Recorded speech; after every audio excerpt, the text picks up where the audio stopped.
Don't you dare hurt my brother or you'd be fired! Picture this. A 9-year-old black girl standing in the narrow aisle of a commercial airplane, turbulence shaking the cabin around her. In front of her stands a 52-year-old flight attendant, silver-haired, uniform crisp, face twisted with rage. And in that flight attendant's hand? A wooden cane raised high ready to strike.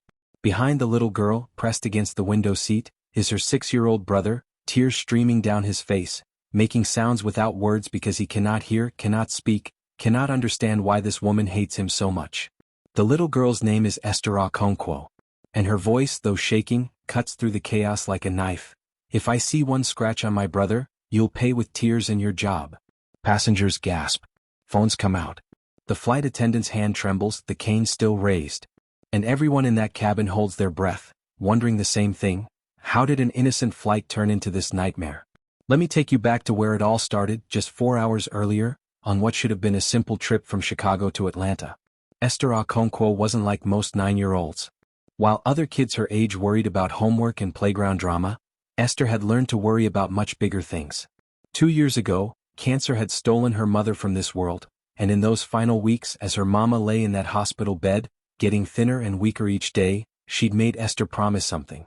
She'd taken her daughter's small hand, pressed her silver bracelet into it and whispered, "Baby girl, you take care of your brother. Japhet is special. God made him exactly how he's supposed to be, deaf and perfect and yours to protect. Some people in this world won't understand that. You be brave for him. Promise me." Esther had promised. And she'd worn that silver bracelet every single day since, a reminder of a vow she'd never break. Now, standing in the departure terminal at Chicago O'Hare International Airport on a humid Tuesday morning, Esther touched that bracelet for courage as she watched her father, Vernon Okonkwo, kneel down in front of her and her little brother Japhet. Vernon was 38 but looked older, the kind of tired that came from working double shifts as a hospital custodian, from raising 2 kids alone, from medical debt that kept him up at night even when his exhausted body begged for sleep. "Esther," Vernon said, his voice heavy with exhaustion and love, "you remember everything I told you?" "Yes, Daddy," Esther replied, standing up straighter, trying to look as grown-up as she felt. "I'll take care of Japhet. I'll make sure he's buckled. I'll help him in the bathroom. I'll explain things when he gets confused." Vernon nodded, then turned to Japhet, his 6-year-old son who was clutching his worn sketchbook to his chest like a security blanket. Japhet had been profoundly deaf since birth, living in a world of silence that he'd never known was different until he got old enough to realize that other people's mouths moved and sounds came out, but his mouth only made shapes that no one seemed to understand. Vernon raised his hands and began to sign. His signs were slow, deliberate, filled with emotion. "I love you," he signed. "You listen to your sister. You be good for Aunt Queen. Daddy will be there soon." Japhet's small hands signed back. "I love you too, Daddy. I'll be good. I promise." Then Vernon pulled both children into a fierce hug, the kind of hug that said all the things words couldn't. The kind of hug that said, "I'm sorry I can't come with you. I'm sorry I have to work. I'm sorry life is this hard. I'm sorry your mama isn't here." When he finally let go, there were tears in his eyes. "The airline knows you're unaccompanied minors. They'll take care of you. Aunt Queen will be waiting at the gate in Atlanta. It's just 2 hours. You'll be fine." But as Vernon watched his children disappear through security, Esther holding Japhet's hand tight, he couldn't shake the worry gnawing at his gut. He had to get to work, had to make it to his shift at the hospital or risk losing the job that kept a roof over their heads. But sending his babies on that plane alone felt like sending pieces of his heart into the sky with no way to protect them. Inside the terminal, past security, Esther found their gate and settled Japhet into one of the hard plastic chairs. She pulled out his sketchbook and his small box of crayons, the same crayons their mama had bought him for his 4th birthday, now worn down to nubs. Japhet immediately began drawing, his face lighting up with concentration as he sketched an airplane, his tiny fingers moving across the page with surprising skill. Esther watched the other families at the gate. A mother with 3 kids buying snacks at the newsstand. A businessman on his phone, irritated about a delayed meeting. A young couple holding hands, probably heading somewhere for vacation. Normal people doing normal things. Then she noticed the stairs. A little girl about Japhet's age, blonde pigtails and a pink backpack, had been watching Japhet sign to Esther. Esther had asked him what he wanted to draw, and Japhet's hands had moved rapidly in response. "Airplane. Big airplane. With us inside. Flying to Aunt Queen." The little girl tugged on her mother's sleeve, pointing. "Mommy, Why is that boy doing that with his hands? The mother glanced over and her expression changed. Not curiosity. Not kindness. Something else. Something that made Esther's stomach twist. The woman leaned down and whispered something to her daughter, then took her hand and walked to seats on the opposite side of the gate, throwing one more glance back at Japhet before settling far away from them. Esther's jaw tightened. Her hand went to her mother's bracelet. But she didn't say anything. She'd learned over the past 2 years that some battles weren't worth fighting, that some people's ignorance was too deep to challenge in a brief encounter. Instead, she focused on her brother, on keeping him happy and occupied, on being the protector her mama had asked her to be. Flight 447 to Atlanta is now boarding, the gate agent announced. We'll begin with passengers needing extra time, families with small children, and our unaccompanied minors. Esther gathered their small backpacks, helped Japhet put away his crayons and approached the counter. The gate agent, a kind-faced woman with graying hair, smiled at them. You two must be the Okonkwo children. Don't worry, sweethearts, we'll get you to Atlanta safe and sound. Let's get you boarded first.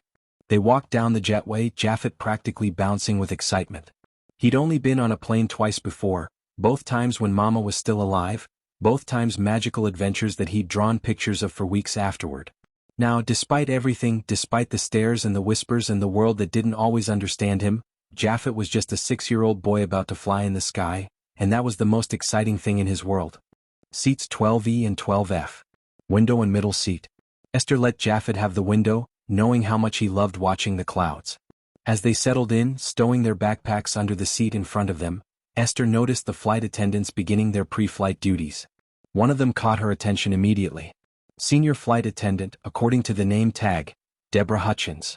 52 years old, with silver hair pulled back in a tight bun, crisp navy uniform, and a smile that looked professional but felt cold. Her eyes swept over the passengers as they boarded, and when those eyes landed on Esther and Japhet, something flickered across her face. Not quite disgust, not quite anger, but something in that family. Recognition, maybe. Judgment, definitely. Deborah Hutchins had been a flight attendant for 28 years. She'd started in an era when things were different, when flight attendants were called stewardesses and were expected to be pretty and pleasant and never talk back. She'd been raised in a household where children were seen and not heard, where discipline meant a firm hand and sometimes worse, where people who were different were viewed with suspicion at best and contempt at worst. And in her crew bag, tucked away beneath her uniform blazer and emergency equipment manual, Deborah carried something that her grandmother had passed down to her. A wooden discipline cane, 2 feet long, worn smooth from use. Her grandmother had used it on her mother. Her mother had used it on her. And Deborah believed, deep in her bones, that some children just needed that kind of correction. The world had gone too soft, she thought. Too permissive. Too accepting of behavior that would have gotten a child straightened out real quick back in her day. She walked past row 12, that professional smile still in place, and made a mental note. Unaccompanied minors, seats E and F. One of them looked odd, the little boy, something off about him. And the girl too serious, too watchful. These would be ones to keep an eye on. But then another flight attendant appeared, and the energy shifted completely. Jesse Morales, 26 years old, barely 2 years into the job, approached with genuine warmth in his eyes. He'd noticed Esther helping Japhet with his seatbelt and had seen the way the little boy's hands moved.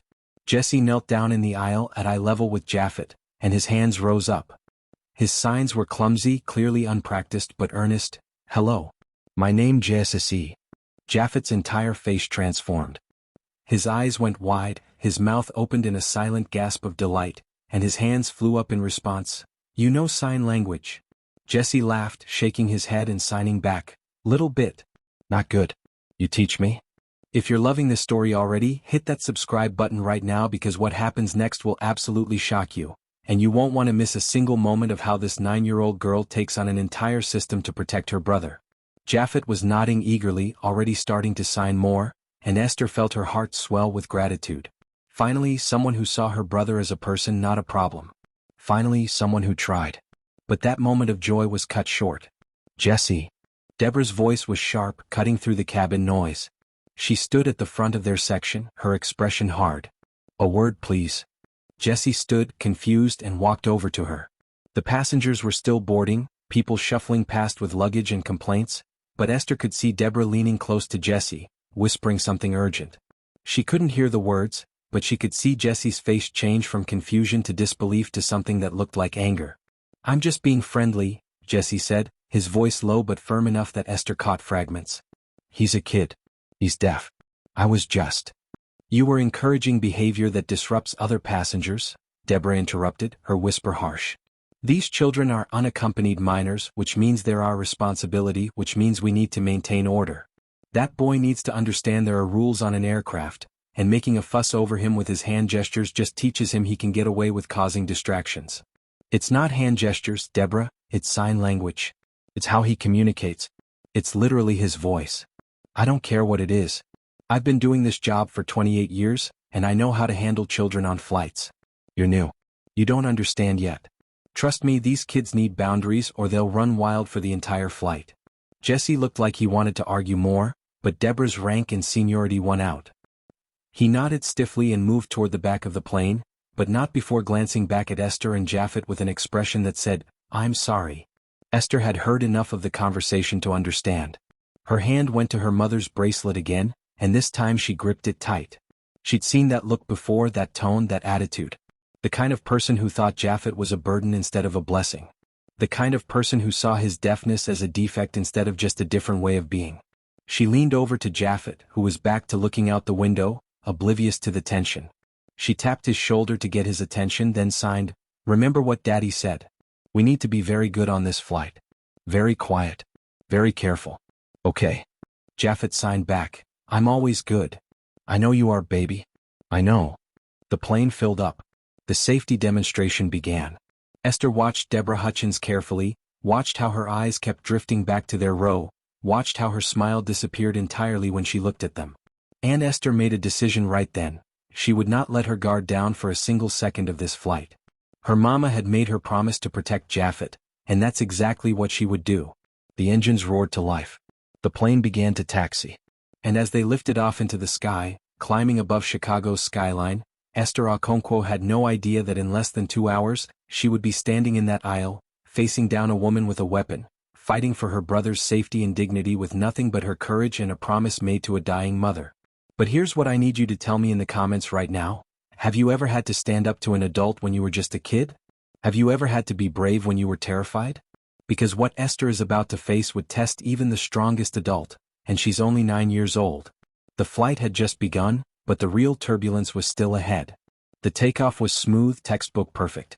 As Flight 447 climbed through the clouds, leaving Chicago behind and pointing its nose toward Atlanta, the seatbelt sign dinged off, and passengers settled into that familiar rhythm of air travel. Some pulled out laptops. Others reclined their seats. A few closed their eyes for a nap. But in seat 12F, pressed against the oval window with his nose practically touching the glass, 6-year-old Japhet Okonkwo was experiencing pure magic. He'd never get tired of this. Never. The way the buildings got smaller and smaller until they looked like his toy blocks at home. The way the cars on the highway became tiny ants crawling along gray ribbons. And then came the clouds. Fluffy white mountains that the plane pierced through, surrounding them in a world of white before breaking through into brilliant blue sky above. Japhet couldn't contain his joy. His mouth opened and sounds came out, not words because words required hearing the sounds you made, shaping them, understanding them, but sounds nonetheless. Small vocalizations of pure excitement. Oh, he breathed out, watching a particularly large cloud formation. Oh, as the plane banked slightly and the sun hit the wing just right, creating a rainbow effect. In seat 12E, Esther smiled at her brother's happiness. This was the Japhet she loved most, the version of him that wasn't weighed down by a world that didn't always understand him, the little boy who could find wonder in simple things. She reached over and tapped his shoulder, and when he turned to her, she signed, "Beautiful, right?" His hands flew in response. So beautiful. Like heaven. Like where Mama is. Esther's throat tightened at that, but she smiled and nodded. Yes, baby. Just like where Mama is. But not everyone found Japhet's sounds endearing. A woman in seat 11F turned around, her eyebrows knitted together in annoyance. A businessman across the aisle lowered his newspaper just enough to glance over with irritation. And from the galley at the front of the cabin, Deborah Hutchins heard those sounds and felt her jaw clench. She'd been monitoring row 12 from the moment the seatbelt sign went off. Watching. Waiting. And now here it was, exactly what she'd expected. Disruptive behavior. Noise. Disturbance to other passengers. Deborah set down the coffee pot she'd been preparing and walked purposefully down the aisle, her sensible heels making sharp clicks against the floor. She stopped at row 12 and without asking permission, without any warmth in her voice, she leaned down close to Japhet and spoke sharply. "Young man, you need to be quiet on this aircraft." Japhet of course didn't hear her. He was still looking out the window, still making those small sounds of wonder, completely unaware that anyone was speaking to him at all. Deborah's face reddened. She reached out and tapped Japhet's shoulder harder than necessary, startling him. He turned, saw this angry woman's face inches from his, and immediately shrank back against the window, confused and scared. Esther's hand shot out instinctively, placing herself slightly between Deborah and her brother. Her voice was calm, respectful, but firm. "Ma'am, my brother is deaf. He can't hear himself. He doesn't know he's making sounds. He's just excited about the plane. He's not trying to disturb anyone." Deborah straightened up, her expression hardening like concrete setting. "Deaf or not, there are rules on this aircraft. All passengers must comply with crew instructions and maintain appropriate behavior. You need to control him or I will." The threat hung in the air like smoke, poisonous and suffocating. Esther felt her heart start to pound. Her hand went immediately to her mother's bracelet, that silver lifeline, and she twisted it around her wrist once, twice, gathering courage from the metal that her mama's warm skin had once touched. She turned to Japhet, whose eyes were wide and frightened because even though he couldn't hear the words, he could read the anger in that woman's face, the tension in his sister's body. Esther tapped his shoulder gently and began to sign, her movements soft and reassuring. "You need to be more quiet. Try not to make sounds. I know you don't mean to, but try. Okay. For me." Japhet's small hand signed back. "I did something wrong?" "No, baby. You didn't do anything wrong. But we need to be extra careful right now. Can you do that?" He nodded, his face falling, that joy from moments ago completely extinguished.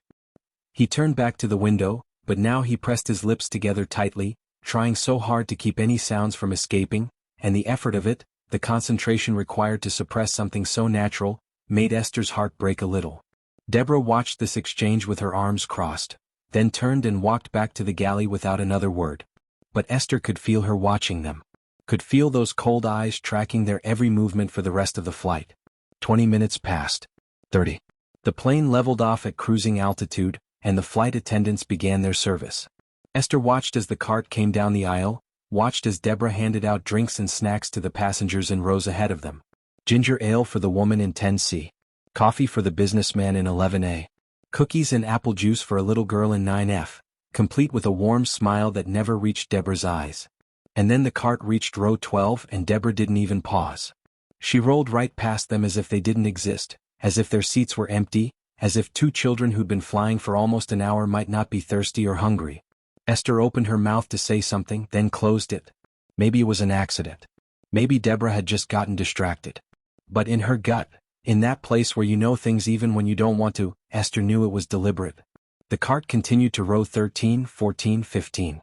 And that's when Jesse Morales, the young flight attendant who tried to sign hello to Japhet during boarding, noticed what had happened. He was working the back section of the plane, but he'd been keeping an eye on the kids, had seen how Deborah had spoken to them earlier, and now he saw that they'd been skipped entirely. His jaw tightened. He grabbed 2 cups of apple juice and 2 packs of cookies from his own cart and walked up the aisle, kneeling down in the aisle next to Esther's seat with a genuine smile. "Hey there," he said softly. "I think we missed you on the first pass. Can I get you guys something to drink?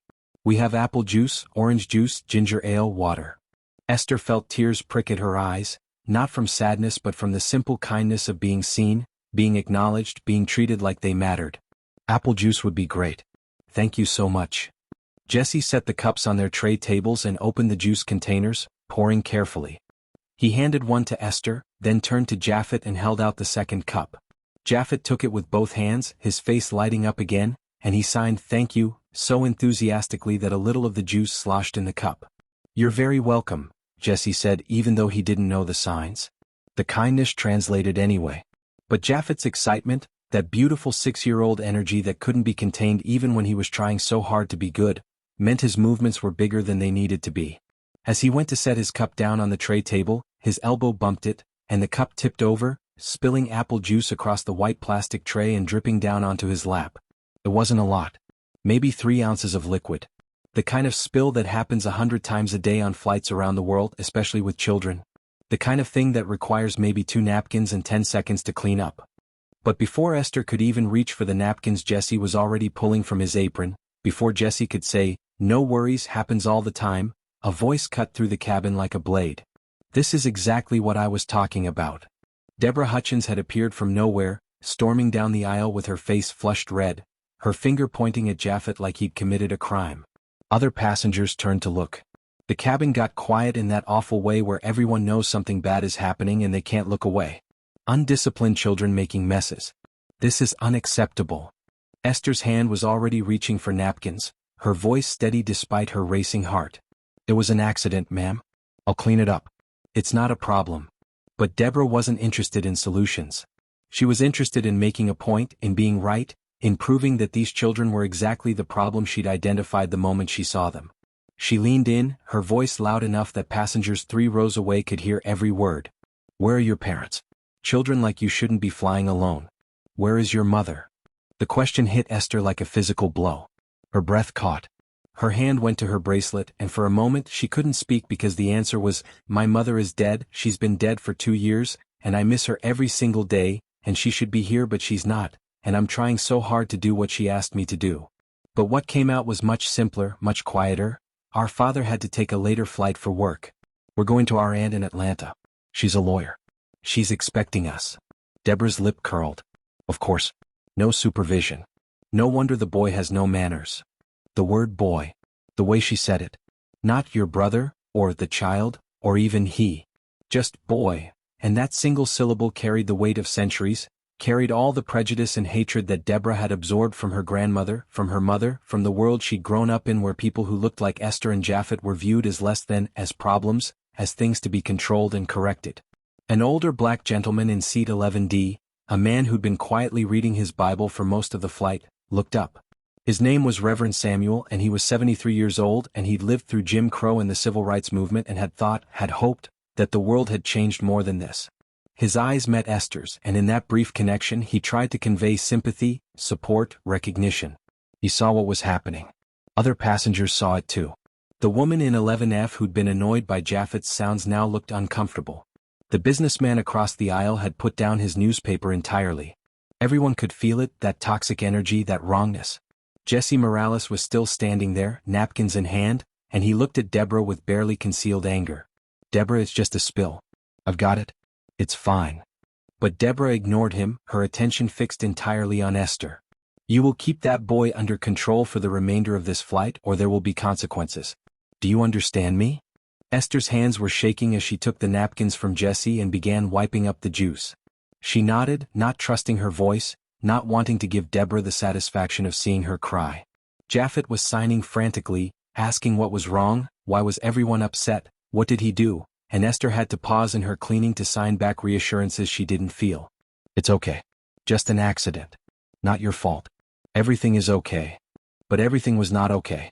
Deborah finally walked away, back to her galley, leaving a wake of tension and discomfort behind her. Jesse lingered for a moment, his voice low. "I'm really sorry. That was completely uncalled for. You guys didn't do anything wrong." "Thank you," Esther whispered, because what else could she say? "Thank you for seeing us as human? Thank you for treating us with basic decency? Thank you for doing what should be the bare minimum but somehow feels like a miracle?" 20 minutes crawled by. Esther kept Japhet occupied with his sketchbook, with quiet games, with anything that would keep him still and silent and invisible. Her stomach was tight with anxiety. Every time she saw Deborah walk past their row, she felt herself tense up, waiting for the next confrontation. And then Japhet tugged on her sleeve and signed, "I need bathroom." Esther's heart sank. She looked toward the back of the plane where the lavatories were, then up toward the front where Deborah was stationed, and she knew this was going to be a problem. But what choice did she have? He was 6 years old. He needed to use the bathroom. "Okay," she signed back. "Let's go." They unbuckled and stepped into the aisle. Esther held Japhet's hand as they walked toward the rear lavatory, passing Deborah's station. Deborah's eyes tracked them the entire way, suspicious, waiting. The lavatory was tiny, barely big enough for one person, but Esther squeezed in with Japhet because he needed her. He was only 6, and he got confused sometimes in unfamiliar bathrooms, and he couldn't hear instructions if someone called out to him. She helped him, explained through the mirror using sign language how the flush worked, how to wash his hands, small kindnesses that any parent or older sibling would provide without thinking twice. They were in there maybe 3 minutes. For at most. But to Deborah Hutchins, standing in the galley with her arms crossed and her suspicions running wild, it was too long. Much too long. What were they doing in there? Were they causing damage? Were they breaking rules? Were they proving, once again, that they were exactly the kind of passengers who shouldn't be allowed to fly unsupervised? She marched down the aisle and banged on the lavatory door with her fist, hard enough that the thin door rattled on its hinges. Open this door immediately. You can't both be in there. Inside, Japhet felt the vibration of the pounding even though he couldn't hear it. He looked at Esther with frightened eyes and she quickly signed to him, "It's okay. We're done anyway. Let's go out." Esther opened the door, already formulating an explanation, already preparing to apologize for something that didn't require an apology. "Ma'am, I was just helping my brother. He's only 6 and he needed." But before she could finish, Deborah reached past her and grabbed Japhet's arm roughly, her fingers digging into his small bicep, yanking him out of the bathroom and into the narrow galley area. "Were you two causing trouble in there? What were you doing?" Japhet didn't understand the words, but he understood the anger, understood the pain of fingers gripping too tight, understood the fear that washed over him when adults were angry and he didn't know why. He tried to pull away, his free hand coming up to sign to Esther, his face crumpling with tears. And that's when something inside Esther Okonkwo snapped. Not broke. Snapped. Like a cord pulled too tight, like a spring compressed too far. She stepped forward, putting herself physically between Deborah and Japhet, and her voice, which had been respectful and calm up until now, came out sharp and clear and absolutely unafraid. "Don't touch my brother. He didn't do anything wrong. I was just helping him." Deborah's eyes went wide, shocked that this 9-year-old child would dare to speak to her that way, would dare to challenge her authority. Her grip on Japhet's arm loosened from pure surprise, and Esther immediately pulled him behind her, creating a barrier with her own small body. "Little girl," Deborah said, her voice low and dangerous, leaning down so her face was inches from Esther's, "you don't tell me what to do on my aircraft. Your brother needs to learn respect and apparently so do you." Then she leaned in even closer, so close that Esther could smell the coffee on her breath, and she whispered words that would haunt Esther for years to come. "Back in my day, children who acted up got straightened out real quick. Maybe that's what's missing here." The threat was crystal clear. The promise of violence, of correction, of the kind of discipline that Deborah's grandmother had used on her mother, that her mother had used on her, that wooden cane sitting in her crew bag just a few feet away. Esther's hand found her mother's bracelet again, and she held on to it like a lifeline. Behind her, Japhet was crying silently, his shoulders shaking, and she could feel him pressing against her back, trusting her to protect him, needing her to be brave. And in that moment, standing in the galley of Flight 447 somewhere over Indiana or Ohio or wherever they were 30,000 feet above the ground, 9-year-old Esther Okonkwo made a decision. She wasn't going to back down. She wasn't going to let this woman hurt her brother. Not with words, not with hands, not with anything. Because she'd made a promise to her mama, and Esther Okonkwo kept her promises. The question I need you to answer in the comments is this. If you saw this happening on a plane right now, would you speak up? Would you say something? Or would you stay silent and hope someone else intervenes? Be honest with yourself because what's about to happen next depends on that very question. And if you want to see how this 9-year-old girl takes on a flight attendant with decades of authority and wins, you better hit that subscribe button right now, because the next part of this story will leave you absolutely speechless. The confrontation had begun, but Deborah Hutchins had no idea who she was dealing with. Esther had already survived the worst thing that could happen to a child. She'd watched her mother die. What could a flight attendant with a bad attitude possibly do that was worse than that? The answer, unfortunately, was about to reveal itself in the most terrifying way possible. Back at their seats, Esther guided Japhet to the window, her hand never leaving his shoulder, her touch gentle but grounding. Japhet was shaking. Not from cold, not from the airplane's gentle vibration, but from fear that had settled deep in his 6-year-old bones. Fear of that angry woman. Fear of feelings he couldn't name. Fear of a world that kept telling him, in ways both loud and silent, that something about him was wrong. He climbed into his seat and immediately reached for his sketchbook, that worn spiral-bound notebook with pages curling at the edges, filled with hundreds of drawings. Pictures of his mama before she got sick. Pictures of his daddy in his work uniform. Pictures of airplanes and clouds and birds and all the things that flew because flying meant freedom, meant escape, meant somewhere better than here. His small hand, still trembling slightly, picked up a blue crayon and began to draw. The airplane first, wings spread wide. Then clouds, fluffy and soft, the kind that looked like cotton candy. Then stick figures in the windows, him and Esther flying to Aunt Queen, flying away from angry voices and rough hands. Esther settled into the seat beside him and reached over to take his free hand. He turned to her and she signed slowly, each movement deliberate and full of love. "You are safe. I am here. You did nothing wrong. That woman is mean but she cannot hurt you. I won't let her. I promise." Japhet's eyes, still wet with tears, searched his sister's face. Then his hands moved. "Why does she hate me? And how do you explain prejudice to a 6-year-old? How do you explain that some people's hearts are small and hard and filled with poison that has nothing to do with who you are and everything to do with who they've chosen to be?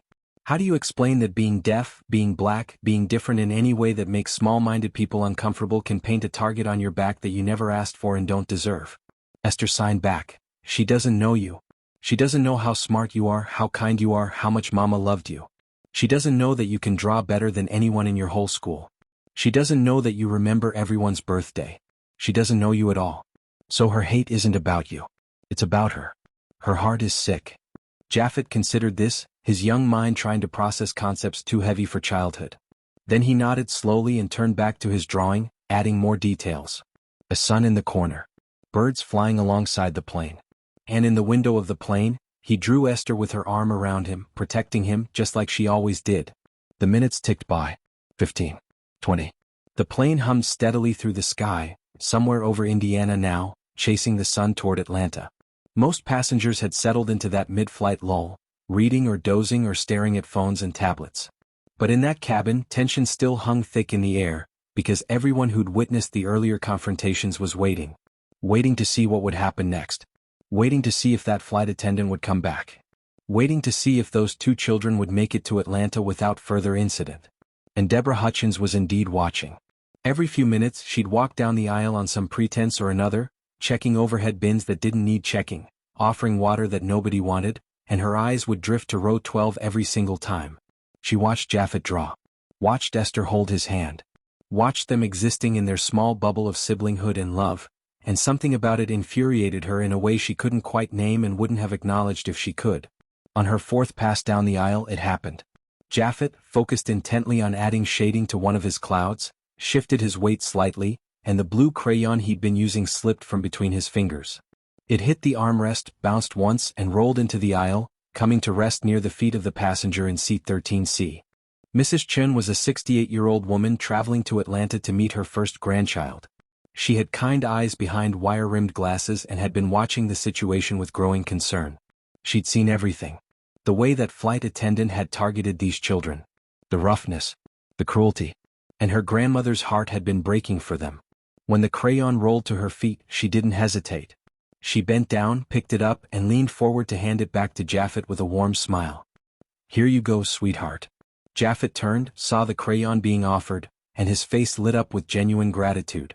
His hands came up automatically, moving in the signs that Esther had taught him were essential, the signs for basic kindness.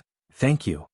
His hands moved gracefully through the air, spelling out his appreciation in the beautiful visual language that was his voice, his connection to the world, his way of saying, "I see you and you see me and we are both human beings worthy of respect." Mrs. Chin didn't know sign language, but she understood the sentiment. She nodded and smiled wider, mouthing "You're welcome," even though she knew he couldn't hear it. The smile was enough. The kindness was enough. But Deborah Hutchins, appearing at the front of their section like a storm cloud, had seen the interaction. And her face, already set in lines of disapproval, hardened even further. She walked straight to row 12 and stopped, standing in the aisle with her hands on her hips, her voice sharp and loud enough that passengers 5 rows in either direction could hear. "What is he doing with his hands?" Esther looked up, exhaustion and exasperation mixing in her voice. "He's saying thank you. It's sign language." The lady gave him his crayon back and he was thanking her. Deborah's jaw clenched. "It's distracting to other passengers. Tell him to keep his hands still." For a moment, the entire section of the plane seemed to freeze. Time itself stopped. Because surely nobody could be cruel enough, ignorant enough, heartless enough to tell a deaf child not to use sign language. Surely that wasn't what they just heard. But they had heard it. Everyone had heard it. A gasp came from somewhere behind them. The woman in 11F put her hand over her mouth in shock. The businessman across the aisle looked up from his laptop with disbelief written across his face. And Mrs. Chin, sweet Mrs. Chin who'd just shown a moment of kindness, said quietly, "What?" The audacity of it was staggering. The sheer, breathtaking audacity of commanding a deaf child to stop using his only means of communication. It was like telling someone to stop breathing. Like telling a bird not to fly. Like erasing someone's humanity with a single sentence.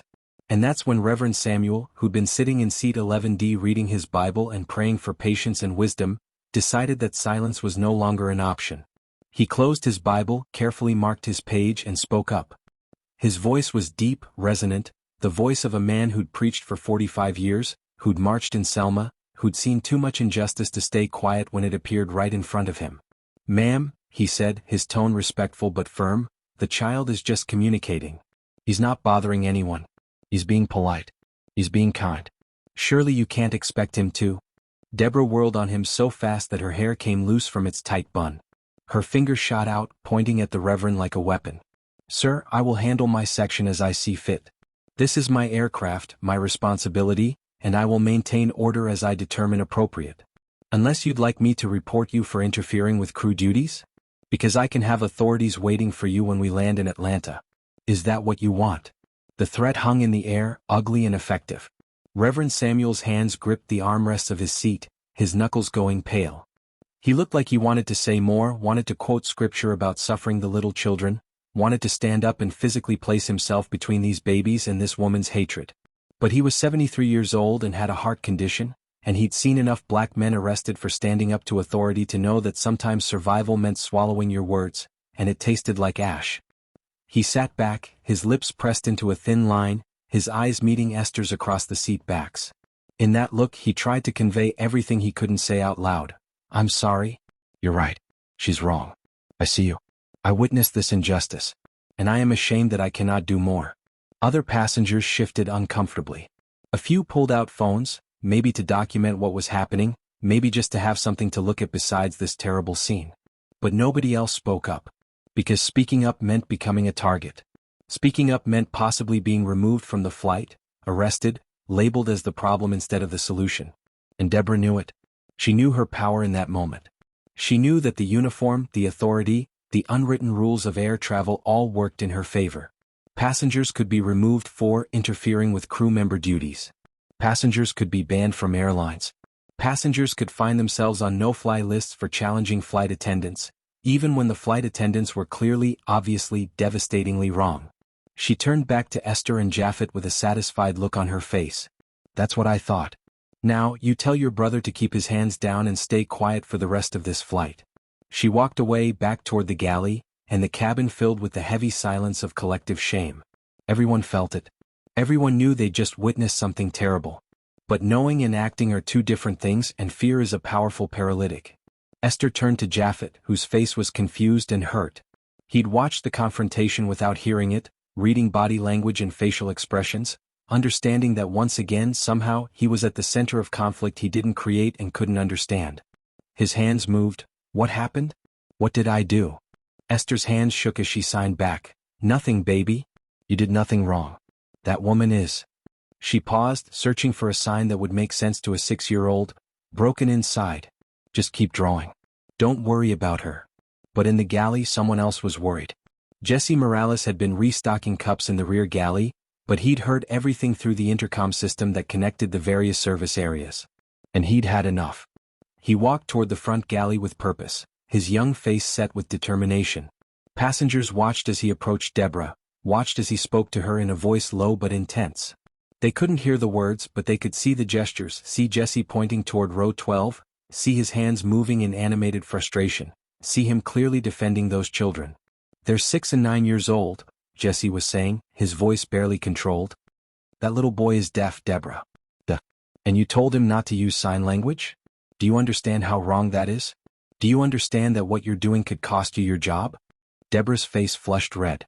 "Don't you lecture me about my job. I've been doing this for 28 years while you were still in elementary school. These children need discipline. They need boundaries. They need basic human decency." Jesse's voice rose slightly, then he checked himself, remembering where they were. They need to be treated like the passengers they are. Like the children they are. Not like criminals. They're disrupting the flight. A 6-year-old saying thank you in sign language is disrupting the flight? Really? That's what we're going with. Deborah pulled rank then, her voice going cold and authoritative. Flight Attendant Morales, I am the senior crew member on this aircraft, and I am ordering you to return to your assigned section and focus on your own duties. This conversation is over. Jesse opened his mouth to argue, but the reality of hierarchy hit him. He was new. She was senior. And if he pushed too hard, he'd be the one written up, maybe even fired, and then who would be there to help these kids? So he backed down, but not before saying one more thing. This isn't over, Deborah. When we land, I'm reporting everything I've seen today. You do what you need to do, Deborah replied coldly. Now get back to your section. Jesse walked toward the rear of the plane, his jaw clenched, his hands balled into fists, frustrated and angry and helpless in the face of seniority and rules and a system that protected people like Deborah even when they were so clearly, obviously in the wrong. The plane continued on. 35,000 feet above the earth, traveling at 500 miles per hour, and inside that metal tube, injustice was happening in slow motion, building toward something terrible. And then the turbulence hit. It wasn't the gentle bumping that passengers barely notice. This was the real thing, the kind that makes overhead bins rattle and makes experienced travelers grip armrests. The plane dropped suddenly, that stomach-lurching sensation of falling, then bounced back up, shaking like a car on a dirt road. The seatbelt sign dinged on with that distinctive chime. The captain's voice came over the intercom. Flight attendants, please take your seats.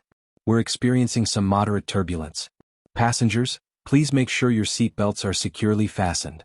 But Japhet, pressed against the window and focused intently on his drawing, couldn't hear the announcement. Couldn't hear the seatbelt chime. Couldn't hear the captain's instructions or the nervous murmurs of passengers around him.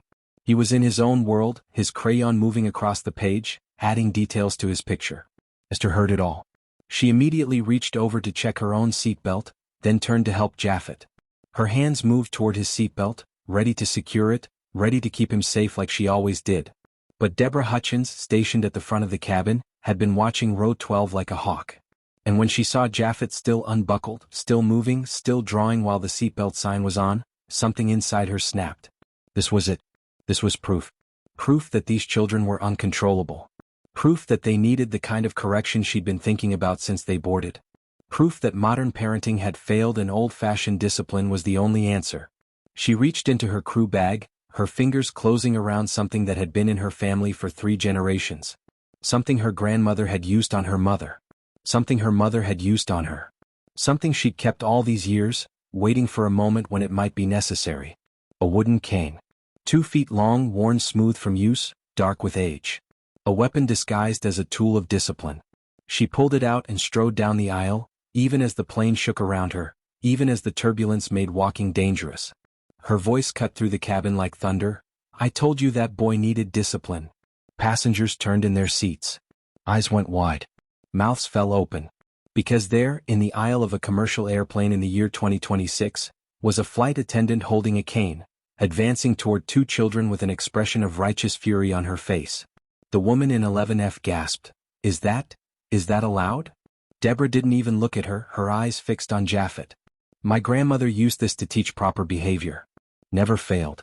Some children need a firm hand. Some children need to learn that there are consequences for disobedience. Esther saw the cane. Saw it raised. Saw this woman advancing toward her brother with a weapon in her hand. And every protective instinct, every promise made to her dying mother, every ounce of courage in her 9-year-old body flooded through her like electricity. She unbuckled her seatbelt. Stood up despite the turbulence that made the plane shake and dip. Positioned herself in the aisle between Deborah and Japhet, her small body a shield, her mother's silver bracelet catching the cabin light. You are not touching my brother with that. Her voice rang out, clear and strong and absolutely unafraid. This 9-year-old girl, this child who should have been worrying about 4th-grade math and playground games, standing up to a grown woman with a weapon. Deborah's face contorted with rage. She raised the cane higher, and her voice came out as a snarl. Sit down, little girl, before you need it too. Behind Esther, Japhet had finally noticed what was happening. He'd felt his sister stand up, felt the tension in the cabin, turned and seen that woman with that stick raised high. He couldn't hear the threats, couldn't hear the gasps from other passengers, couldn't hear his sister's brave words. But he could see. Oh, he could see. And 6-year-old Esther Okonkwo began to cry. Not quiet tears. Not silent sadness. But the deep, wrenching sobs of a deaf child in distress, sounds that came from his chest and throat and belly, wordless sounds of pure fear and confusion and pain. The cabin erupted in shocked murmurs. Someone shouted, "This is insane." Another voice, "Someone needs to stop her." A third, "Where's the captain?" But Esther didn't look away from Deborah. Didn't move from her position. Didn't back down even an inch. Because behind her was Japhet, and in front of her was a promise made to her mama, and somewhere deep inside, Esther Okonkwo had discovered that courage isn't the absence of fear. Courage is being terrified and standing your ground anyway. The question I need you to answer right now in the comments is this. At what age did you learn that sometimes you have to stand up to adults who are wrong? Because this 9-year-old is about to teach everyone on this plane a lesson about courage that most adults never learn. And if you want to see what happens when this little girl refuses to back down, when she speaks words that will change everything, you need to subscribe to this channel immediately, because what comes next will give you chills and make you believe in the power of a child's love. The cane was raised. The child was crying. And Esther Okonkwo was about to deliver a speech that would be recorded on a dozen phones, go viral within hours and change airline policy forever. But in that moment, all she knew was that her brother needed her. And she would not fail him. Not today. Not ever. This was the moment. The moment that would define everything that came after. The moment that passengers would replay in their minds for years to come. The moment that would be captured on 11 different cell phones from 11 different angles and uploaded to social media before the plane even touched down in Atlanta. Esther Okonkwo, 9 years old, 4 foot 3 inches tall, weighing maybe 70 pounds soaking wet, stood in the aisle of Flight 447 as the plane shook with turbulence around her. In front of her stood Deborah Hutchins, 52 years old, 5 foot 7, holding a wooden cane raised above her shoulder like a weapon. Her face twisted with a rage that had been building for 28 years of resentment and prejudice and small cruelties. Behind Esther, pressed against the window, 6-year-old Japhet sobbed those wordless, heartbreaking sounds that deaf children make when they're terrified and don't understand why the world is so cruel. The entire cabin held its breath. Even the turbulence seemed to pause, as if the universe itself wanted to hear what would happen next. And then Esther spoke. Her voice didn't waver. Didn't shake. Didn't break. It came out clear and strong and filled with a kind of strength that shouldn't exist in someone so young but does, because sometimes children have to grow up too fast, have to become warriors before they've even learned to be kids. My mama died 2 years ago. The words hit the cabin like a physical force. Passengers who'd been reaching for phones froze. Deborah's cane-wielding arm faltered slightly.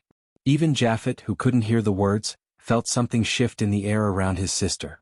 Esther's hand went to her mother's silver bracelet, and she gripped it so tight that the metal cut into her palm. Before she died, she made me promise to protect my brother. She told me Japhet is special, that God made him exactly how he's supposed to be, and that some people in this world won't understand that. Tears began to stream down Esther's face now, hot and fast, but she didn't wipe them away.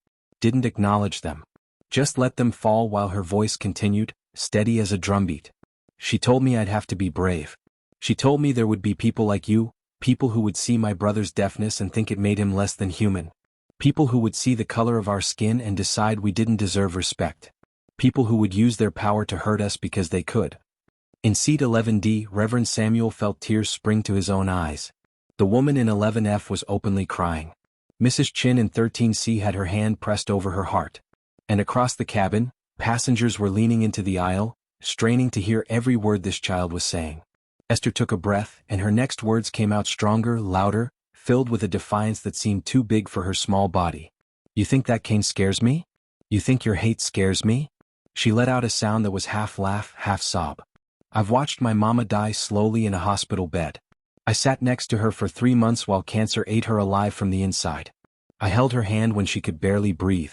I kissed her forehead when it was cold and clammy with fever. I was there when she took her last breath, when the machine stopped beeping, when the nurses came in with sad eyes and turned everything off. Deborah's face had gone pale. The cane was still raised, but her hand was shaking now. I've had to explain to my baby brother in sign language why Mama wasn't coming home. Do you know how hard it is to sign the words, Mama is dead, to a 4-year-old who doesn't understand death? Do you know what it's like to watch him ask where she is every single day for months, because he didn't understand that dead means forever? Esther's voice cracked on that last word, but she pushed through it. I've had to grow up faster than any kid should because my daddy works 2 jobs just to keep us fed, just to pay off the medical bills that didn't even save her. I make Japhet's breakfast before school. I help him with his homework. I translate the whole world for him because he can't hear it. She took one step forward, toward Deborah, toward that raised cane, and her voice dropped to something quiet and dangerous. So no, ma'am, you don't scare me. I've survived worse than you. I've lived through things that would break most adults. Your hate is nothing compared to what I've already endured. The silence in the cabin was absolute. Even Japhet had stopped crying, sensing something profound happening, watching his sister with wide, tear-filled eyes. And then Esther delivered the words that would become famous, that would be quoted in news articles and civil rights discussions, that would be printed on t-shirts and shared millions of times online. But let me tell you what should scare you. Her finger came up, pointing at Deborah with an authority that seemed impossible from someone so small. If I see one scratch on my brother, one scratch, you will pay with tears in your job. Deborah's mouth opened, closed, opened again. No sound came out. My Aunt Queen is a civil rights attorney in Atlanta. She's won cases against police departments, against corporations, against people who thought they were untouchable. And when I tell her what happened on this flight, when I tell her you threatened a deaf 6-year-old child with a weapon, she will make sure you never work in aviation again. Esther's voice grew stronger with each word, fed by 2 years of grief, by a lifetime of watching her brother face discrimination, by a promise made to a dying mother. My reverend knows judges. My mama's friends work for news stations. My daddy's union representative has connections at the NAACP.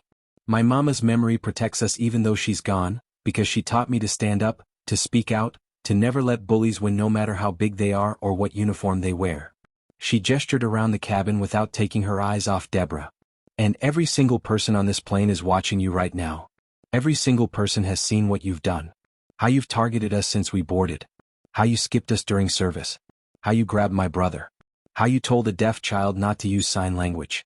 How you pulled out that cane. Phones were visible now, held up, recording. 11 phones. Well, 15. Passengers who'd been too scared to speak were documenting, were creating evidence, were ensuring that whatever happened next would be witnessed by the world. Look around you, Esther said, her voice almost gentle now. Look at all these cameras. Look at all these witnesses. Do you really want to be the person who hits a child with a cane on an airplane? Do you want that to be your legacy? Because it will be. Forever. That's what people will remember when they hear your name. Not 28 years of service. Not anything good you might have done. Just this. Just the moment you tried to beat a deaf 6-year-old for the crime of existing. The cabin was so quiet you could hear the engines humming, hear the air circulation system, hear someone's breathing 3 rows back. Even Japhet's crying had reduced to small hiccups as he watched his sister, this fierce protector, this warrior in a child's body. Deborah's hand, the one holding the cane, began to waver. Her face showed something complex and terrible, years of embedded prejudice learned from her grandmother and her mother, warring with the reality of what she was doing, with this child's courage, with the dozens of cameras documenting her worst moment. Her lips moved. No sound came out at first, then, I was just. You were just what? Esther's voice was steel. Just doing your job? Just maintaining order? Just teaching us a lesson? What lesson exactly were you trying to teach? That being deaf is wrong? That being black is wrong? That children without their mother deserve to be beaten? Deborah's face crumpled. The cane lowered slightly. And for the first time since this confrontation began, she looked around the cabin and really saw what was happening. Saw the phones. Saw the horrified expressions. Saw Reverend Samuel with tears on his face. Saw Mrs. Chen clutching her heart. Saw the businessman recording on his phone with shaking hands. Saw Jesse Morales standing at the back of the section with his hand over his mouth, his eyes wide with horror and admiration. She saw herself through their eyes. Saw what she'd become. Saw a grown woman threatening a child with a weapon. Saw the monster her grandmother and mother had shaped her into. And that's when the intercom crackled to life. This is your captain speaking. The voice was calm, authoritative, with an edge of barely controlled anger. I've been informed of a situation in the main cabin. Flight Attendant Hutchins, report to the cockpit immediately. This is not a request. Captain James Roderick, 53 years old, 23 years of flying experience, had been monitoring the situation through the aircraft's internal communication system. Jesse Morales had used the crew call button to alert the cockpit the moment Deborah had pulled out that cane, and the captain had heard enough through the open comm channel to know exactly what was happening. He was a black man. He had a daughter about Esther's age. And he was not going to let this continue for one more second. Jesse appeared from the back of the cabin, moving quickly up the aisle despite the turbulence. He reached Deborah and gently, carefully took the cane from her hand. His voice was soft, sad, disappointed. Deborah, don't do this. Please. Just, don't. Deborah seemed to snap out of a trance. The cane slipped from her grip easily as if she was relieved to be rid of it. She looked at Jesse, then at Esther, then at the cabin full of witnesses, then back at her own hands as if seeing them for the first time. What had she almost done? What had she become? She stumbled backward, her legs suddenly unsteady, and turned toward the cockpit. As she walked up the aisle, passengers pulled back from her as if she carried a disease. Nobody spoke. Nobody made eye contact with her. She was a pariah now, marked by her own hatred, isolated by her own cruelty. The cockpit door opened and closed, swallowing her up, and the cabin released a collective exhale. Esther stood in the aisle for another moment, making sure Deborah was really gone, making sure the threat had passed. Then her legs gave out. She collapsed into her seat, and immediately Japhet was in her arms, climbing over the armrest, pressing his small body against hers, his hands signing so frantically that his movements were almost a blur. Are you okay? Are we safe? I was scared. So scared. What happened? Why did she have that stick? Was she going to hurt you? Hurt me? Are you okay? Tell me you're okay. Esther wrapped her arms around her brother and held him tight, so tight she could feel his heart beating against her chest, rapid and scared but alive, safe, protected. Her hands moved in sign language against his back, where he could feel the movement even if he couldn't see it. We're safe. I promise. I'll always keep you safe. Always. No matter what. Mama made me promise and I keep my promises. Nobody will hurt you. Not while I'm here. Not ever. They sat like that, two children clinging to each other 35,000 feet above the earth, in a plane full of strangers who'd just witnessed something that would change them all. And then the strangers stopped being strangers. Reverend Samuel unbuckled his seatbelt and moved to the row directly behind them, kneeling in the aisle so he could be at their level. His voice was thick with emotion. Child, that was the bravest thing I've ever seen in my 73 years on this earth. Your mama is proud wherever she is. I know she is. Because you just did what most grown men couldn't do. You stood up to hate with nothing but love and courage. He reached through the gap between the seats and gently touched Esther's shoulder. I'm sorry I didn't do more. I'm sorry I let fear silence me. But you, little sister, you were not silent. And you changed everyone on this plane today. You reminded us what courage looks like. Mrs. Chin appeared in the aisle with a pack of tissues from her purse. She handed them to Esther with trembling hands, her eyes red from crying. You are remarkable, she said simply. Your family is blessed to have you. Then came others. The woman from 11F, who'd been annoyed by Japhet's sounds at the beginning of the flight, came over with a bottle of water and a package of cookies from her bag. I'm so sorry, she whispered. I'm so sorry I judged. I'm so sorry I didn't understand. The businessman from across the aisle, who'd spent most of the flight on his laptop ignoring everyone, walked over and knelt down. From his pocket he pulled out a small toy airplane still in its package, the kind they sell in airport gift shops. I bought this for my nephew, he said, but I think your brother should have it. He's a brave kid. And you're a brave sister. He handed it to Japhet, who was still pressed against Esther but had turned enough to see. Japhet's eyes lit up despite his tear-stained face. He took the toy carefully, signed thank you with one hand while holding on to Esther with the other. A teenage girl, maybe 16, with purple streaks in her hair and headphones around her neck, came over with her phone. She knelt down and gently tapped Japhet's knee to get his attention. When he looked at her, she showed him her phone screen. On it was a video of a deaf dancer performing to music she couldn't hear but could feel through vibrations, moving with a grace and beauty that transcended sound. Japhet watched, mesmerized. The girl's hands moved in clumsy sign language. She was clearly learning, clearly trying. Special. Can do anything. More passengers came. A mother with two children who gave Japhet some of their snacks. An elderly man who shook Esther's hand like she was a soldier returning from war. A young couple who told her they'd be sharing this story with their future children. A flight attendant from the back section who hugged both children and apologized on behalf of her entire profession. Jesse Morales stood at the edge of this gathering, the wooden cane still in his hand, and when he caught Esther's eye, he mouthed, "Thank you. Thank you for being braver than him. Thank you for doing what he should have done sooner. Thank you for showing everyone what courage really meant." For the first time since boarding this flight, since saying goodbye to their father at the airport, since losing their mother 2 years ago, Esther let herself cry. Not scared tears. Not angry tears. Not even sad tears. Released tears. Relief tears. The kind of crying that comes when you've been holding yourself together for so long that finally letting go feels like flying. She cried into Japhet's hair while he held his new toy airplane and watched videos on a stranger's phone. She cried while Reverend Samuel prayed quietly behind them. She cried while Mrs. Chen rubbed her shoulder and the businessman's wife handed her another tissue. She cried because she was 9 years old and had just stared down evil and won. She cried because her mama wasn't here to see it but somehow felt present anyway. She cried because she'd kept her promise, protected her brother, been brave when being brave was the hardest thing in the world. And around her, the cabin had transformed from a space of tension and fear and hatred into something else entirely. Into community. Into solidarity. Into proof that when one person stands up, others remember how to stand too. The turbulence had passed. The plane flew smoothly now through clear skies. The seatbelt sign dinged off and passengers slowly returned to their seats, but the atmosphere had completely changed. People made eye contact now, smiled at each other, nodded with shared understanding. They'd all witnessed something profound. They'd all been changed by it. They'd all seen a 9-year-old girl teach them about courage, about love, about standing up for what's right even when it's terrifying. In the cockpit, Captain Roderick was having a very different conversation with Deborah Hutchins. A conversation about immediate suspension. About federal regulations. About the fact that what she'd done could result in criminal charges. About how she would not be continuing her employment with this airline.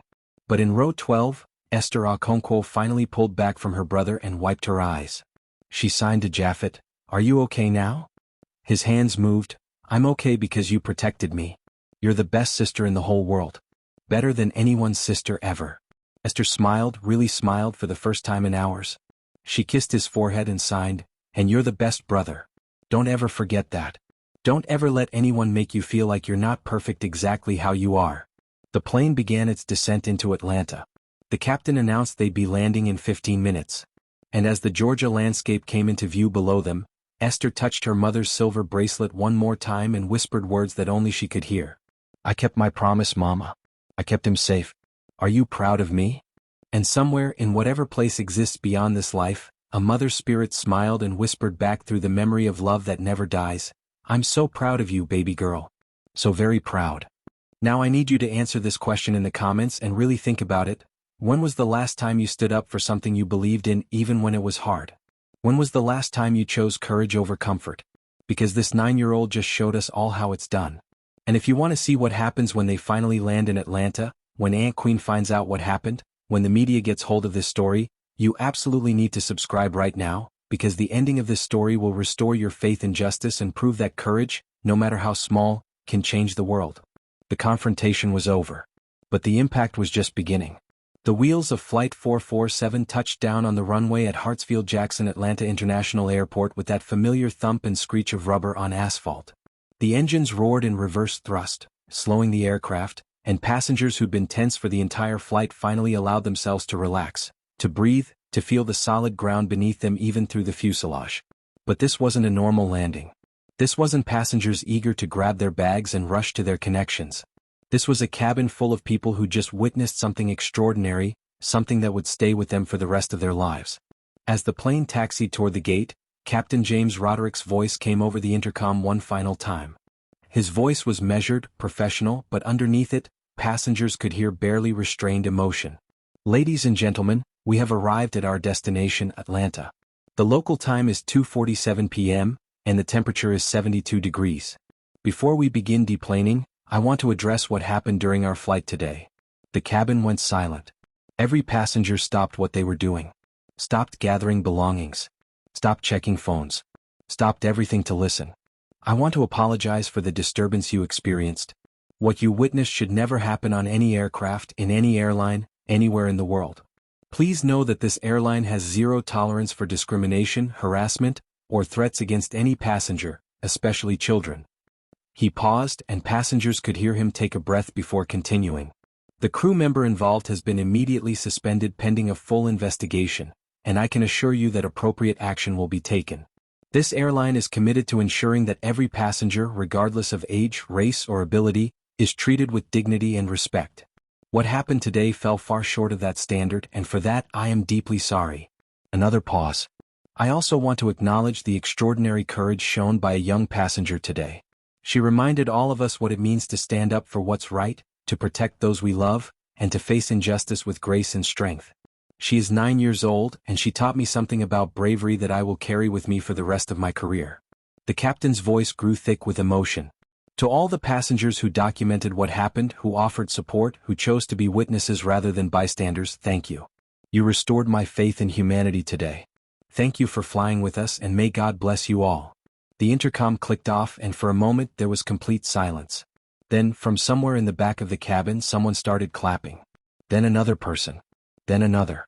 Within seconds, the entire plane erupted in applause, not for a smooth landing or good service, but for justice, for courage, for a 9-year-old girl who'd stood up when grown adults had stayed silent.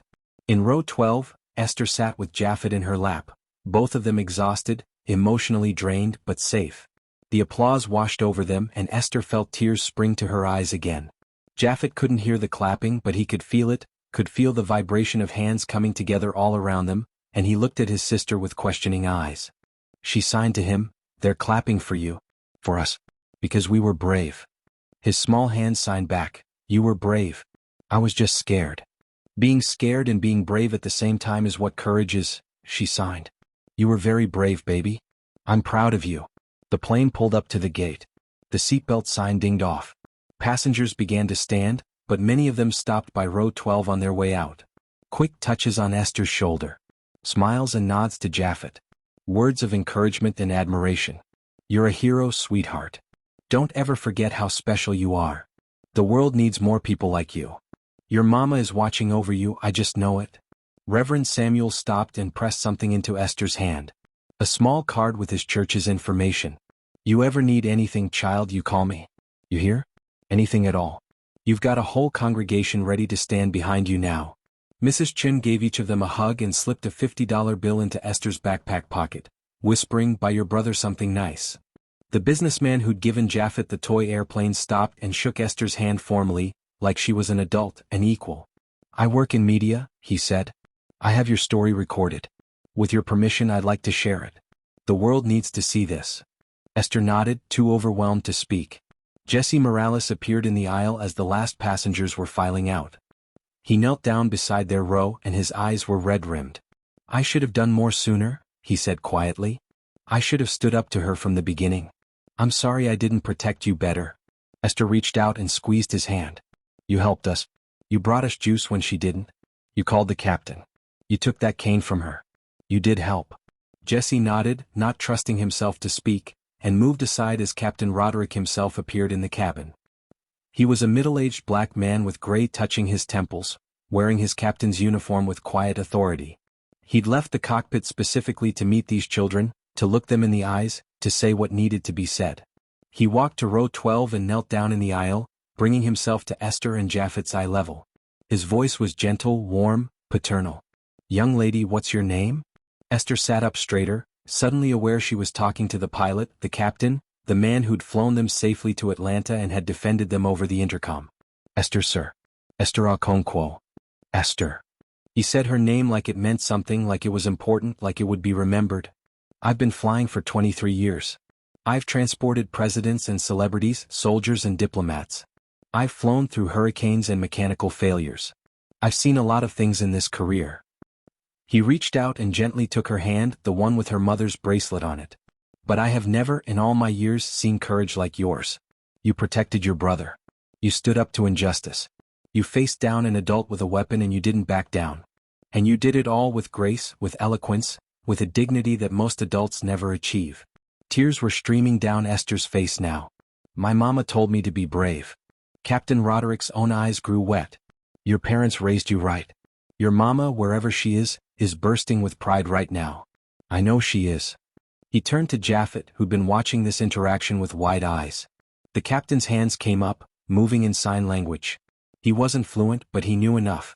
He'd learned years ago when he'd had a deaf co-pilot, learned because understanding and communication mattered, learned because every person deserved to be seen and heard in whatever way they communicated. His hands signed slowly, carefully, "You are special. You are important. You deserve respect." Japhet's face transformed. This pilot, this captain, this man who flew planes through the sky was talking to him in his language. Seeing him. Really seeing him. His hands flew in response. "Thank you. You're amazing. I want to be a pilot like you. Captain Roderick smiled, a genuine smile that lit up his whole face. He looked at Esther. You've got a sister who would move mountains for you, young man? Who would face down dragons to keep you safe. You're lucky to have her. Then he stood and helped both children gather their backpacks. Come on. Let me walk you off this plane. I want to personally escort you to your family. They walked up the aisle together, the captain leading the way, Esther holding Japhet's hand. As they passed through first class, even those passengers who hadn't witnessed the confrontation directly had heard about it, and they stood in silent respect as these two children walked by. Through the jetway. Into the terminal. And there, standing at the gate with tears already streaming down her face, was Aunt Queen. Queen Okonkwo was 35 years old, a civil rights attorney with a reputation for being fierce in the courtroom, for taking cases nobody else would touch, for winning battles against police departments and corporations and anyone who thought they could get away with injustice. She wore a power suit, heels that clicked against the airport floor, carried a leather briefcase that had seen 100 courtrooms. But when she saw her niece and nephew walking off that plane, when she saw Esther's exhausted face and Japhet's tear-stained cheeks, the professional veneer crumbled completely. She dropped to her knees right there in the terminal, not caring about her expensive suit or who was watching, and opened her arms wide. Oh my babies. Oh my sweet babies. Esther and Japhet ran to her. Actually ran, breaking free from the captain's escort, launching themselves into their aunt's arms with all the desperate relief of children who'd been holding themselves together for too long and could finally fall apart in safety. Queen gathered them both against her chest, one arm around each child, and she rocked them right there on the airport floor while travelers walked around them, while announcements echoed overhead, while the world continued spinning. But in that moment the world didn't matter. Only these children mattered. I heard everything, Queen whispered into Esther's hair. The airline called me mid-flight. They told me what happened. Baby girl, you were so brave. So brave. Esther, who'd been strong for so long, who'd faced down Deborah Hutchins without flinching, who'd protected her brother with nothing but words and courage, finally let herself be 9 years old again. She sobbed into her aunt's shoulder, great heaving sobs that shook her small body. I was so scared, Auntie. I thought she was going to hurt Japhet. I thought she was going to hit him with that cane and I didn't know if I could stop her. I was so scared. But she didn't, Queen said fiercely, pulling back to look Esther in the eyes. She didn't hurt him because you didn't let her. You stood between him and danger. You used your voice. You were everything your mama taught you to be. She cupped Esther's face in her hands. Your mama is smiling down on you right now, baby. She's so proud. I'm so proud. Your daddy's gonna be so proud when I tell him. The whole world is going to know how brave you were. Japhet, pressed against his aunt's other side, signed, Is Esther in trouble? Did she do something wrong? Queen pulled back and signed to him, No, sweet boy. Esther did everything right. She protected you. She was perfect. You're both safe now. I've got you. Nobody will hurt you. I promise. Captain Roderick stood a respectful distance away, giving the family their moment. But before he left, Queen stood and approached him, extending her hand. Captain Roderick? I'm Queen Okonkwo, their aunt. Ma'am? He shook her hand. Your niece is extraordinary. Both these children are. I've filed a full report with the airline, and I've given my personal statement to the authorities. That flight attendant will face consequences for her actions. Queen's expression hardened into her lawyer face. She absolutely will. I'll make sure of it. What she did was assault, child endangerment, and discrimination. I'll be filing civil suits as well as supporting any criminal charges. Good, Captain Roderick said simply. Then he softened, looking down at Esther and Japhet. You take care of these two. They're special. I know they are, Queen said. Their mama made sure of that.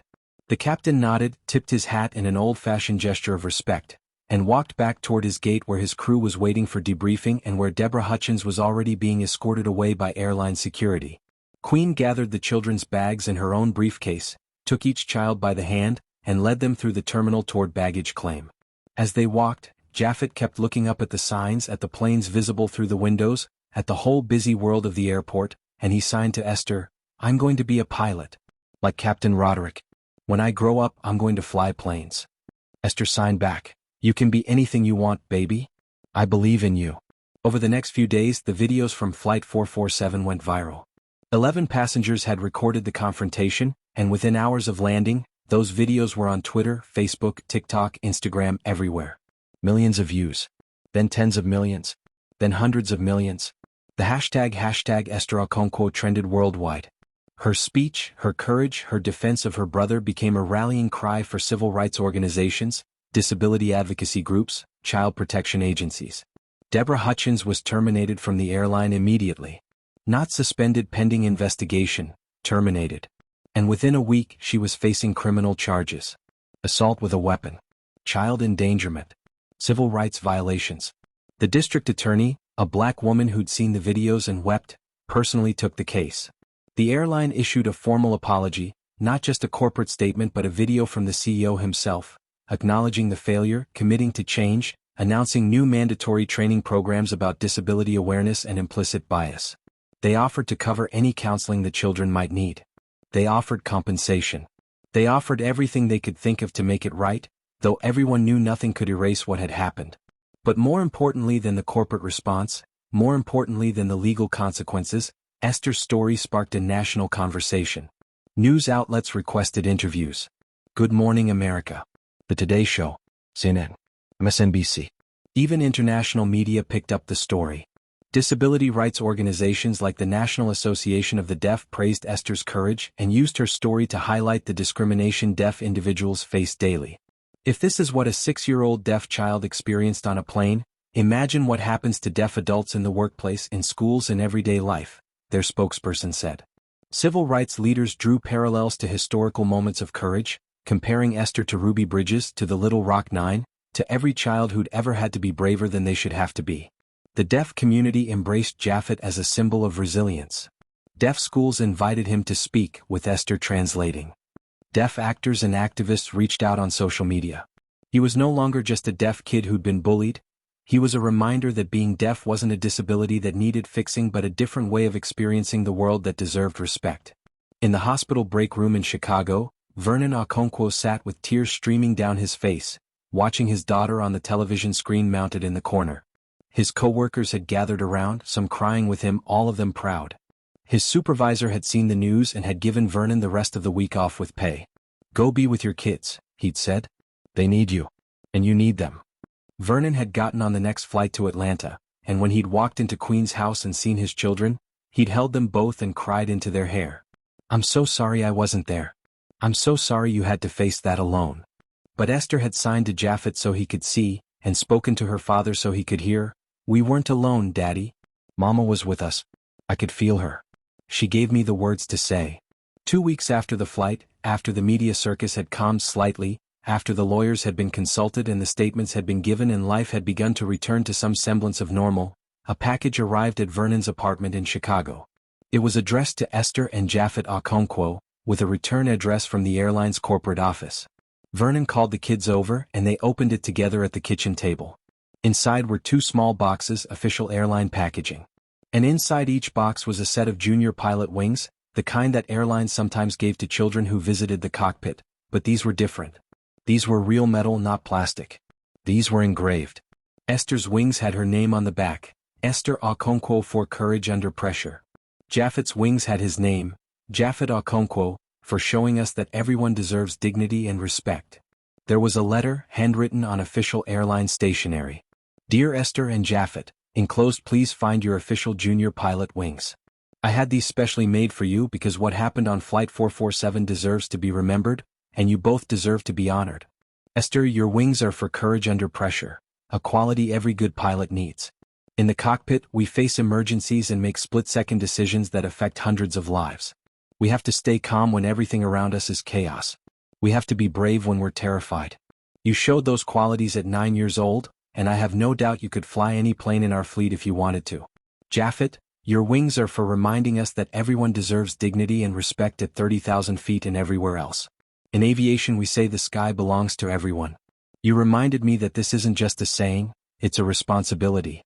You belong in the sky just as much as anyone. More than most, because you see the world with eyes unclouded by prejudice, and you communicate with hands that speak volumes. The sky is yours, both of you. Whatever you dream, wherever you want to go, I hope you'll remember that a captain believes in you, that a plane full of passengers witnessed your courage, and that your story changed an entire industry. Blue skies and tailwinds, Captain James Roderick." Esther read the letter out loud, her voice breaking on certain words. Then she translated it into sign language for Japhet, her hands moving with the grace and fluency of someone who'd been her brother's voice for as long as she could remember. Japhet took his wings carefully, reverently, and immediately pinned them to his shirt. He looked at himself in the reflection of the microwave, turning side to side, admiring how official they looked. Then his hands flew. I want to be a pilot. Like Captain Roderick. I want to fly planes and take people places and be brave like him. Esther pinned her own wings to her shirt and signed back. You can be anything you want, baby. Anything in the whole world. And I'll always be right beside you. Just like I promised Mama. Just like I'll always promise. Vernon watched his children, these two incredible souls who'd survived loss and discrimination and hatred and had somehow come out stronger, kinder, braver. He thought about his wife, about the promise she'd extracted from Esther in that hospital room, about how she'd somehow known that Esther would need to be strong, would need to be brave, would need to be her brother's protector. And he sent a silent thank you to wherever she was. Thank you for making them strong. Thank you for teaching them courage. Thank you for loving them so fiercely that your love still protects them even though you're gone. The days turned into weeks. The media attention gradually faded, as media attention always does, moving on to the next story, the next crisis, the next viral moment. But the impact of what happened on Flight 447 didn't fade. Esther Okonkwo was 9 years old when she learned that courage isn't about not being scared. It's about being terrified, feeling your heart pound and your hands shake and your voice want to break and standing up anyway. It's about loving someone so much that their safety matters more than your fear. It's about keeping a promise even when keeping it is the hardest thing you've ever done. She learned that a promise to someone you love can give you strength you never knew you had. Can make you brave when you thought you were too small, too young, too powerless. Can transform you from a scared fourth grader into a warrior who can face down grown adults with nothing but words and will. She learned that sometimes, the smallest voices carry the most powerful messages. That you don't have to be big to be mighty. That courage doesn't have an age requirement. That standing up for what's right matters even when, especially when, you're the only one standing. Japhet learned that being different isn't being less. That his deafness doesn't make him broken or wrong or less valuable than anyone else. That his voice, expressed through his hands instead of his mouth, matters just as much as any voice that uses sound. That he has a sister whose love is stronger than any hate in this world, and that means he can face anything. He learned that there are good people and bad people, and the bad people are the ones who want to make you feel small because they feel small themselves. But the good people, the Captain Rodericks and Jesse Moraleses and Mrs. Chens and Reverend Samuels, they see you, really see you. And they remind you that you're special exactly as you are. As for Deborah Hutchins, whether she learned anything we may never know. She was convicted on multiple charges and sentenced to community service and probation. She lost her career of 28 years. She became a cautionary tale, an example of what happens when hatred is allowed to fester, when prejudice is passed down through generations, when the way things used to be is valued more than basic human decency. Maybe, somewhere in the darkness of consequence and public shame, she had a moment of reckoning.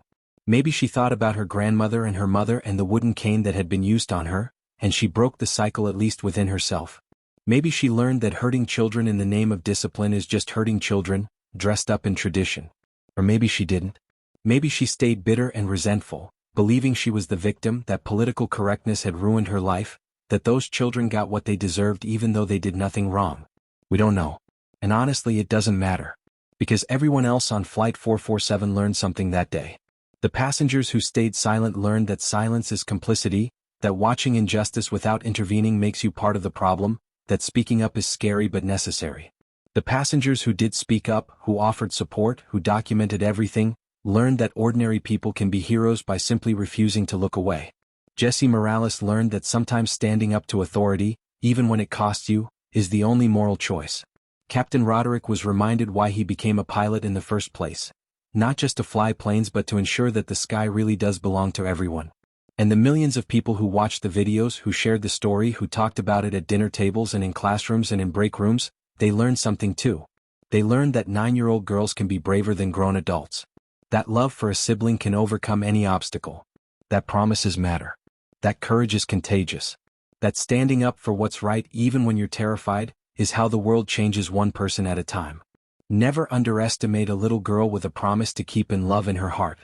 Never underestimate the power of one voice, one moment, one stand against injustice.